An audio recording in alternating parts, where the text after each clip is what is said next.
Lord. Fact number 22. ಯೇಸು ಸ್ವಾಮಿ ಹುಟ್ಟಿದ್ದು exact place ಎಲ್ಲಿ ಅಂತ ಇವತ್ತಿನವರೆಗೂ ಯಾರಿಗೂ ಗೊತ್ತಿಲ್ಲ. ಯಾಕೆಂದರೆ ವಾಕ್ಯ ಹೇಳ್ತದೆ, ಆತನು ಛತ್ರದಲ್ಲಿ ಸ್ಥಳವಿಲ್ಲದ ಕಾರಣ ಆತನನ್ನು ಮಗುವನ್ನು ಎಲ್ಲಿ ಮಲಗಿಸಿದ್ರಂತೆ? ಗೋದಲಿಯಲ್ಲಿ ಮಲಗಿಸಿದ್ರು ಅಂತ ವಾಕ್ಯದಲ್ಲಿ ನಾವು ನೋಡ್ತೇವೆ.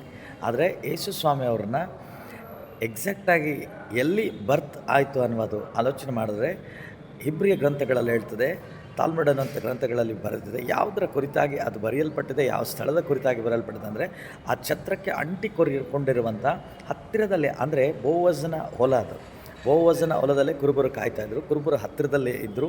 ಆನಂತರ ಕುರುಬರು ಆ ಒಂದು ಸ್ಥಳದಲ್ಲಿ ಇದ್ದ ಹತ್ತಿರದ ಆ ಹೊಲದ ಆ ಛತ್ರಕ್ಕೆ ಹತ್ತಿರವಾದಂಥ ಆ ಹೊಲದ ಹತ್ತಿರವೇ ಆ ಒಂದು ಚಳಿಯಲ್ಲಿ, ಆ ರಾತ್ರಿಯಲ್ಲಿ ಯೇಸು ಸ್ವಾಮಿಗೆ ಜನ್ಮ ಕೊಟ್ಟಳು ಅಂತ ಹಿಸ್ಟೋರಿಕಲ್ ಬುಕ್ಸಲ್ಲಿ ಕೆಲವು ನಾವು ನೋಡ್ತಾ ಇದ್ದೇವೆ ಪ್ರೇರೆ. ಹಾಗಾಗಿ ತನ್ನ ಸ್ವಂತ ಮನೆಗೆ ಆ ನಂತರವಾಗಿ ಯೇಸು ಸ್ವಾಮಿ ಒಬ್ಬ ಸ್ಟ್ರೇಂಜರ್ ಆಗಿ ಹೋಗಬೇಕಾಯಿತು. ಇವತ್ತು ಆತ ನಮಗೋಸ್ಕರ ಎಲ್ಲವನ್ನ ಬಿಟ್ಟು ಬರ್ತಾನೆ.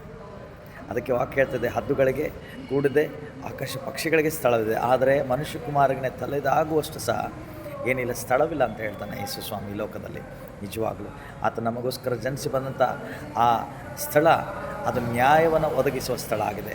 ಆ ಸ್ಥಳದಲ್ಲಿ ಏನಾಗ್ತಾಯಿತ್ತು ಅಂದರೆ ಜನರಿಗೆ ನ್ಯಾಯ ತೀರ್ಪು ಆಗ್ತಾಯಿತ್ತು.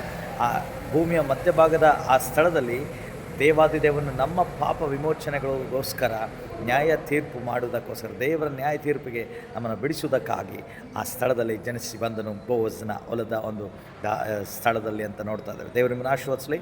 ಇನ್ನು ನಾಳೆ ನಾಡಿದ್ದು 25th ಒಳಗಡೆ ಭಾಳ ಅದ್ಭುತವಾದಂಥ ಆಳವಾದ ಫ್ಯಾಕ್ಟ್ಸನ್ನು ನಾವು ನೋಡಲಿಕ್ಕಿದ್ದೇವೆ. ದೇವರು ನಿಮ್ಮನ್ನು ಆಶೀರ್ವದಿಸಲಿ. God bless you.